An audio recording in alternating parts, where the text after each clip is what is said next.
சிவாய நமக. பனமலைப்பேட்டைக்கு அடுத்த சுவாமி வந்தது பாருங்க. இதில் வந்து நான் வந்து ஒரு 2 வருஷத்துக்கு முன்னே பார்த்தேன், எந்த வழி கிடையாது. இப்போ சாமியுடைய அருளால் மலையே வழியாக ஆக்கி கொண்டுட்டு வந்துக்கிறாங்க கிராமத்து மக்கள். கொண்டாந்த மாதிரி கொண்டாந்துரு இந்த பற்றியா எங்கள் ஐயா வட்டார் சல்லுன்னு ரெடி பண்ணி இது ஒரு நேரத்தில் நான் வந்து பார்க்கும்போது சுவாமிக்கு வழி கிடையாது. புதையில் கல்லில் முள்ளில் பூந்து வெளியே வந்து இவரை பார்த்தேன். ஆனால் நினச்சப்பா இப்படியே இருந்தால் எப்படிப்பா காலங்கள்னு பார்த்தா இந்த 3 ஆண்டுகள்லே பாரு மாற்றங்கள் ஆயிடுச்சு. வண்டி இப்போ பாதை ஆக்கிறாங்க. அடுத்த வாட்டி படியாகவே போட்டுருவாங்க அவர் அருளால்.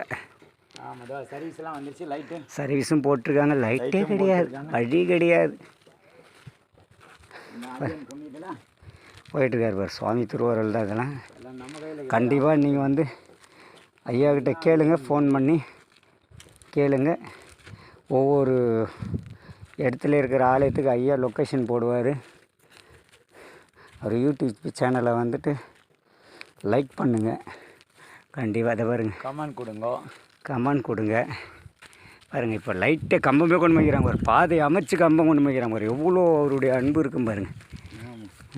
பாருங்கள். நான் சித்தம் தான், நம்ம கையில் எதுவும் கிடையாது, அதெல்லாம் அவர் கொடுக்கறது தான். லைட் இல்லாத இருந்தது, காடுங்களாக இருந்தது. காடில் மலை மேலே தான் இருந்தார். அந்த வனத்துக்குள்ளே யாரும் வர முடியாது.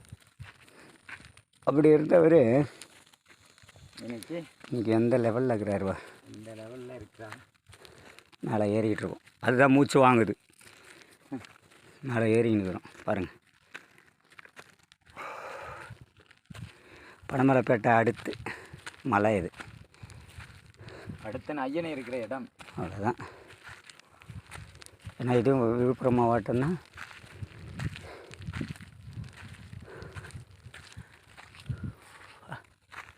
ஃபுல்லாக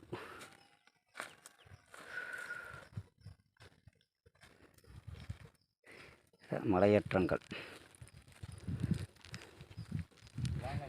ஐயா எங்கன்னா எல்லாம் ரெஸ்ட் எடுத்துன்னு இருப்பார். வாங்க சாமியை காமிங்கன்னு இட்டுட்டு வந்து அவராலே முடியல ஏற. ஆனால் இருந்தாலும் நான் சாமி பார்க்காம கீழே இறங்க மாட்டேன்னு ஏறுறாரு. வந்தாச்சு கிடைக்கணுமா இதாட எந்த காலமும் அவரை பார்க்கணுன்னா புண்ணியம் கிடைச்சாதான். நவமரெல்லாம் இருக்குது. பழ சீசன் முடிஞ்சு போச்சு. எல்லாருக்கும் கிடைக்குமா?